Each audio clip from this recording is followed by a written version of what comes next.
One of the most interesting cases that I have had to date was a 4-year-old boy who was at a barbecue eating when he suddenly grabbed his ear and started crying, complaining of ear pain. So they brought him to the emergency department and he has a totally normal ear exam. Like there's nothing.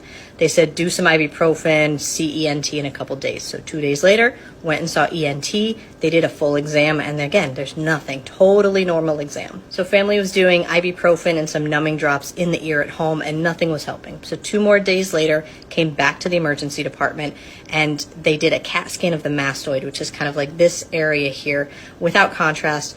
Didn't see anything, looks totally normal, told him to follow up with the pediatrician and ENT again in a couple days. So then another 2 or 3 days later, so now we're between day 7 and day 10, he comes back to the emergency department at 4:30 in the morning and I'm the doctor on.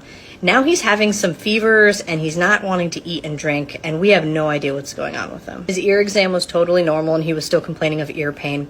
On the throat exam, he did have a little bit of swelling of the kind of tonsillar area on the right side and a little bit of tenderness in the neck on the right side also. So we went all out. We did a CAT scan of the neck, which included the ears with contrast, and we did a ton of labs, gave him fluids, just did every test that we could think of doing.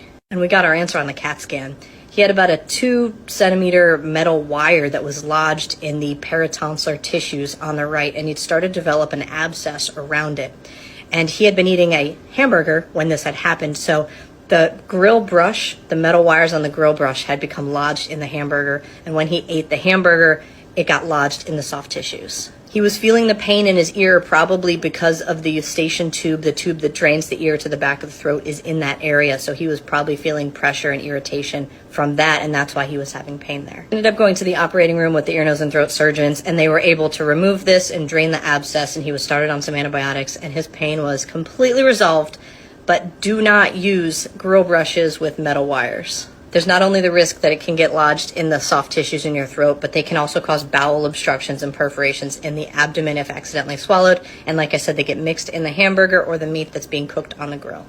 Grill brushes, pretty crazy. Good case.